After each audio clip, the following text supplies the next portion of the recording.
নমস্কার বন্ধুরা, আবার চলে এসেছি একদম একটা অভিনব উচ্ছের রেসিপি নিয়ে।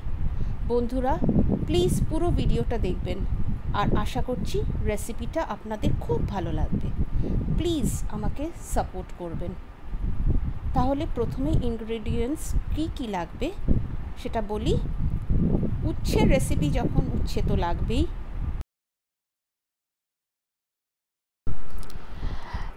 উচ্ছে আর আলুটা ছোট্ট ছোট্ট করে কেটে নিতে হবে, তারপরে ধুয়ে নিতে হবে ভালো করে। কারি পাতা লাগবে ও নারকোল কোড়া লাগবে। মশলার মধ্যে লাগবে হলুদ, লঙ্কার গুঁড়ো, কাশ্মীরি মির্চ আর নুন।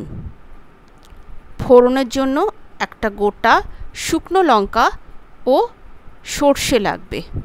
আমি এখানে দু রকমের সর্ষে ব্যবহার করেছি, সাদা সর্ষে আর কালো সর্ষে। আপনারা চাইলে শুধু সাদা সর্ষেও ব্যবহার করতে পারেন কিংবা শুধু কালো সর্ষেও ব্যবহার করতে পারেন। সর্ষের তেল লাগবে আর চিনিটা হচ্ছে অপশনাল, আমি এখানে চিনি ব্যবহার করেছি। তাহলে এবার শুরু করা যাক রান্নাটা।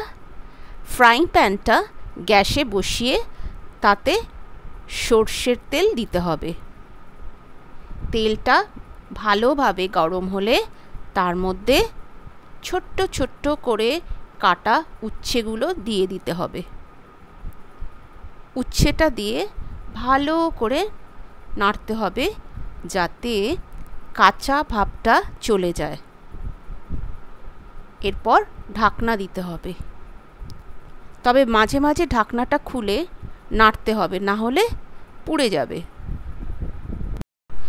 ভাজা ভাজা হয়ে গেলে ফ্রাইং প্যান থেকে নামিয়ে রেখে দিতে হবে। উচ্ছেটা ভেজে নামিয়ে রাখার পর ফ্রাইং প্যানটা আবার গ্যাসের ওপর বসাতে হবে। তার মধ্যে সর্ষের তেল দিতে হবে।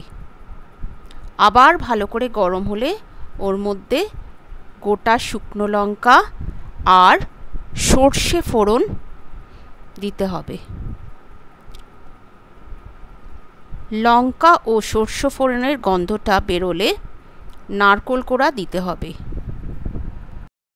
নারকোল কোড়াটা ভালো করে ভাজতে হবে, কাঁচা ভাবটাও চলে যাবে আর একটু ভাজা ভাজাও হবে। ভাজা ভাজা হয়ে গেলে তার মধ্যে কারি পাতা দিতে হবে আর নাড়তে হবে। এরপর ছোট ছোট আলু যেগুলো আমরা কেটে রেখেছিলাম ওই নারকোল কোড়া আর কারি পাতার মধ্যে দিয়ে দিতে হবে।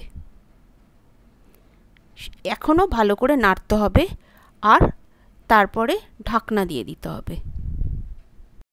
এবার আবার ঢাকনাটা খুলে ভেজে রাখা উচ্ছে ওই মিশ্রণটার মধ্যে মিশিয়ে দিতে হবে।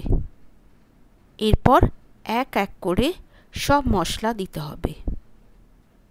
হলুদ, লঙ্কার গুঁড়ো, কাশ্মীরি মির্চ আর স্বাদ অনুযায়ী নুন। সব দেওয়া হয়ে গেলে ভালো করে আবার নাড়তে হবে যাতে করে সব মশলাগুলো মিশে যায়। ভালো করে মিশে গেলে এর মধ্যে গরম জল ঢেলে দিতে হবে। গরম জলটা অতটাই দেবেন যাতে আলু আর উচ্ছে সেদ্ধ হতে পারে। এরপর আবার ঢাকনা দিয়ে দেবেন।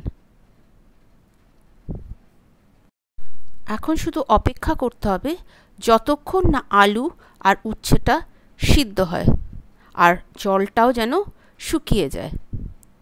এরপর চিনি দিয়ে নামিয়ে নিতে হবে।